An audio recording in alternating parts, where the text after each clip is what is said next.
Hello student, welcome to my classes. तो आइए आज हम मैथ्स पढ़ाने वाले हैं 7th क्लास का। जैसा कि आज हम क्लास में पढ़ाए हैं एक चर रेखीय समीकरण। कोई क्लास स्पेशल नहीं है, आप कोई भी क्लास में इसे देख सकते हैं। बीज गणित हम 6th क्लास में पढ़ा रहे हैं इस टाइम, आप भी देख सकते हैं। 7th क्लास वाले आप भी देख सकते हैं, 5th क्लास का बच्चा हो वो भी देख सकता है, हमको काम आने वाली है। तो अभी जो हम करेंटली पढ़ रहे हैं, हमको लग रहा था कि क्लास में कुछ लोगों को समझ में नहीं आया, इसलिए एक वीडियो ऐसा अपलोड कर दे। तो देखिए, हम एक चर रेखीय समीकरण पढ़ाए थे, जिसमें आपको ये बताए थे एक चर रेखीय समीकरण क्या होता है, दो चर रेखीय समीकरण क्या होते हैं, एक्स का मान वाई का मान हम कैसे फाइंड आउट करते हैं, इन सबको अच्छे से बताए थे। फिर हम एक बार आराम से रिवीजन कर रहे हैं आपका। जैसे चर क्या होता है और अचर क्या होता है, इसको थोड़ा सा आप एक बार समझ लीजिए। चर क्या होता है, इसके नाम से ही पता चल रहा है। चर मतलब जिसका मान बदलता है। अब इसमें बदलने वाले मान, जैसे माना हमने दिया आपको x रुपया, माना हमने आपको y रुपया दिया। सीता गीता से z वर्ष बड़ी है, मोहन सोहन से ए क्लास आगे है। ए क्लास आगे मतलब कि कौन सी क्लास आगे है, कितना क्लास आगे है, हम इसको एग्जैक्ट नहीं बता सकते। B C M N O anyone, कोई भी अक्षर हो सकता है। चर संख्याएं वो संख्याएं होती हैं जिसका मान बदलता रहता है। और अचर मतलब जो कभी बदले नहीं। अचर जिसका वैल्यू फिक्स्ड हो, मतलब 2, 4, 6, 1, 3, 5, यानी कि गिनती की सभी संख्याएं, गिनती आप जितना भी जानते हैं सभी संख्याएं अचर होंगी। तो आप चर और अचर में इतना अंतर कर पा रहे होंगे कि जिसका मान बदलता रहता है वो चर होता है, और जिसका मान कभी नहीं बदलता, ये तो हम शुरू से जन्म से ही पढ़े आ रहे हैं। जैसे हम आपको 2 रुपया दे दिए तो इसका मान कभी नहीं बदलेगा, 2 ही रुपया रहेगा, जितना इसका वैल्यू रहेगा उतना ही रहेगा। लेकिन अगर मैंने माना आपको x रुपया दे दिया, तो आप इसको नहीं समझ पाएंगे कि हमने आपको कितना दिया। फिर हमें दूसरी लाइन में यह बताना होगा कि माना x का मान 5 है, तो मैंने आपको दिया 5 रुपया। इस बात को हमें 2 लाइनों में डिफाइन करना होगा। तो अगर हम चर लेंगे तो उसका मान कोई निकलेगा, उस समीकरण से हम x y का वैल्यू निकालेंगे। लेकिन अचर रहेगा तो ये तो अपने आप में खुद ही पूर्ण है, इसका मान खुद ही उतना है। आइए तो इस तरह के समीकरण को देखते हैं। मेरा प्रश्न था कि एक चर रेखीय समीकरण कहेंगे किसे। इस तरह का समीकरण होता है जैसे 3x + 5 = 2। यह एक समीकरण है, यह एक समीकरण है।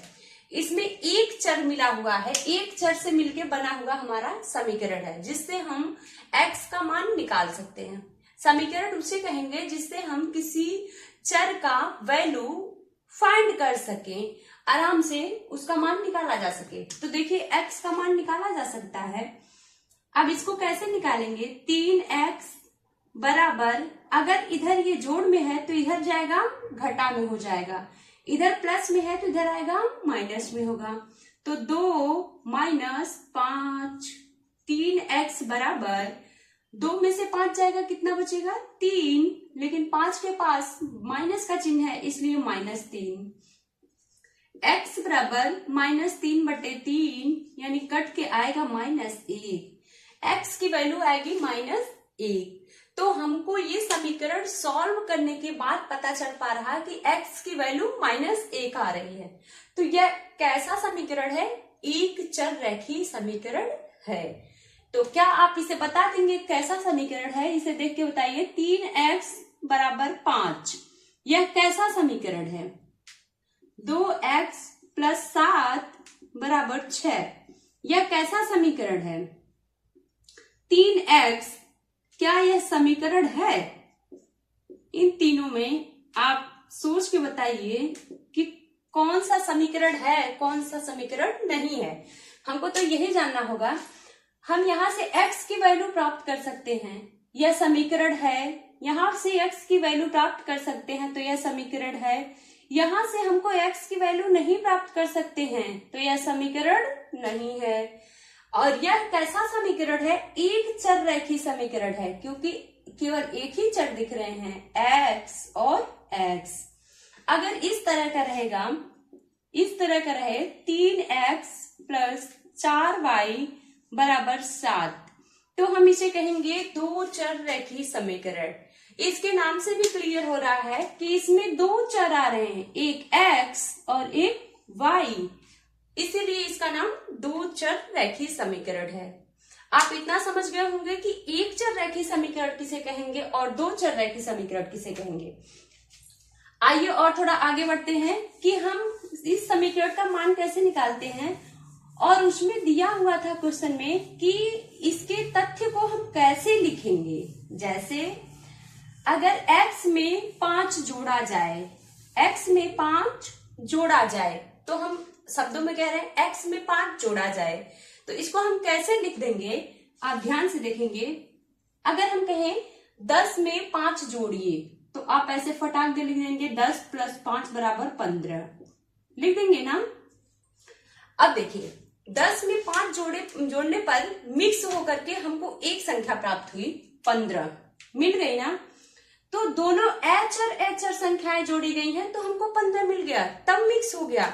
लेकिन अगर एक चर संख्या और एक अचर संख्या को जोड़ेंगे तो केवल बीच में संक्रिया लगेगी। संक्रिया का मतलब चिन्ह, प्लस का, माइनस का, गुणा का, भाग का चिन्ह लग जाएगा, दोनों मिक्स होकर के नहीं जुड़ सकती हैं। जैसे 5 में x में 5 जोड़िए, x में 5 जोड़िए, तो हम ऐसे ही लिखेंगे x प्लस 5।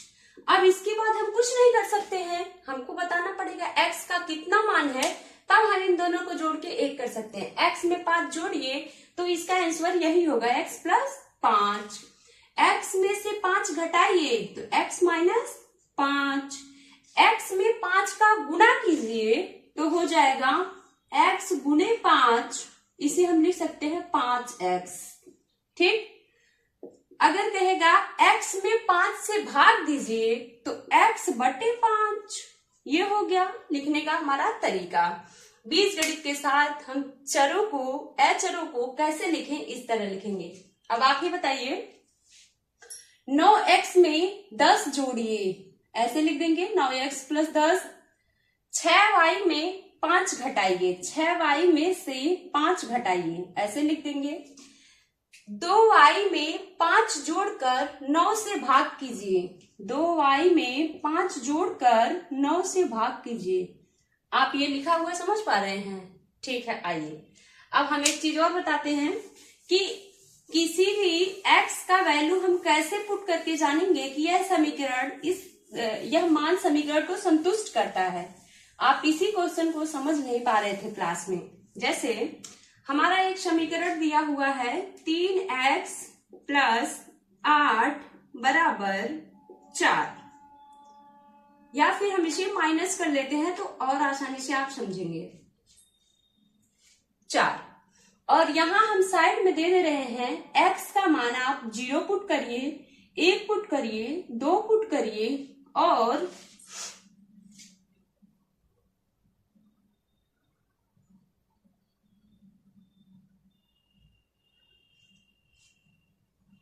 3 पुट करिए, चलिए, या 4 पुट करिए। अब आप दिमाग लगा के हमको बताइए। ये क्वेश्चन हम अपने मन से दे रहे हैं, आपके बुक में कई तरह के क्वेश्चन दिए हुए हैं। हमको एक ही क्वेश्चन पे ये 4 वैल्यू पुट करना है, x का 4 बार अलग अलग तरह से मान रखना है। एक बार 0 पुट करना है, एक बार 1 पुट करना है, एक बार 2, एक बार 4। आप कहीं ये ना कंफ्यूज है, पुट मिस रखना, x का वैल्यू रखेंगे। आइए तो हम एक बार x बराबर 0 रखें, चलिए रखिए, 3 गुणे 0 माइनस 8 बराबर 3 का गुना 0 में करेंगे 0 हो जाएगा माइनस 8। 0 में से माइनस 8 घटाएंगे तो माइनस 8 ही आएगा। क्या 4 आ गया? नहीं आया, यानी x का मान 0 रखने पे हमें 4 प्राप्त नहीं हुआ। तो यह x की वैल्यू इस समीकरण को संतुष्ट नहीं करती है। एक चेक कर लिए, दूसरा चेक करिए। एक रखते हैं 3 गुने 1 माइनस 8, 3 एक नम 3 और माइनस 8, 8 में से 3 जाएगा, 5 बचेगा। लेकिन बड़े के पास कौन सा चिन्ह है? इसके पास प्लस का चिन्ह, इसके पास माइनस का चिन्ह, तो हमारे पास माइनस लग जाएगा। -5, क्या यहाँ -5 प्राप्त हुआ है? नहीं ना, हमको 4 लाना है, यानी यह भी वैल्यू हमारा नहीं सेटिस्फाई करेगी इस समीकरण को। 2 रख के चेक कर लेते हैं।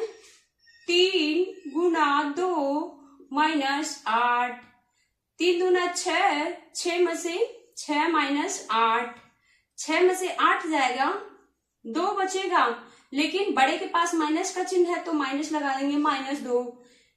यहाँ पर 4 लाना चाह रहे हैं, ये -2 आया, यानी कि यह भी नहीं है। एक बार 4 रख के देखते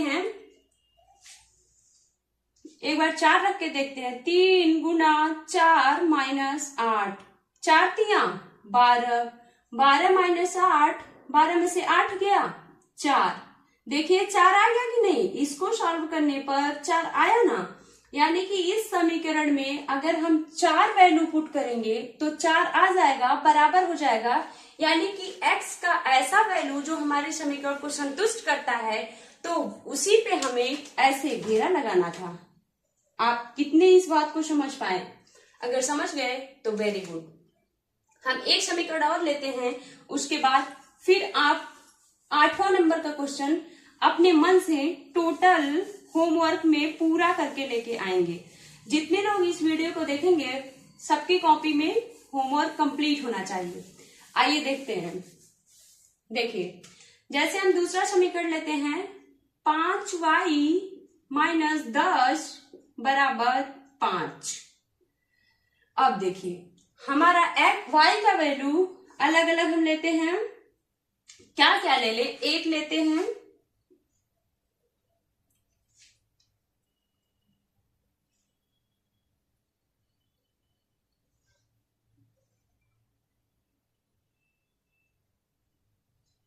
दो लेते हैं, 3 लेते हैं, 4 लेते हैं।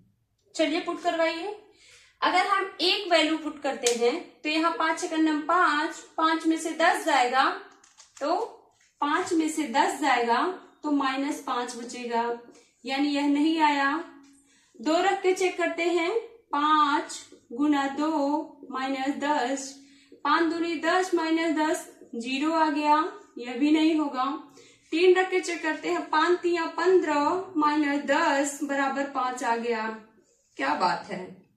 3 रख के चेक करते हैं, y का मान 3 रखें, 5 तिया 15, 15 में से 10 गया 5, तो इसी को आपको गोल सा घेरा लगा देना था। हो गया, बात आ गई समझ में? ठीक है, जितने लोगों को समझ में आ गया, नहीं तो अगली क्लास में और अच्छे से समझाएंगे। Thank you.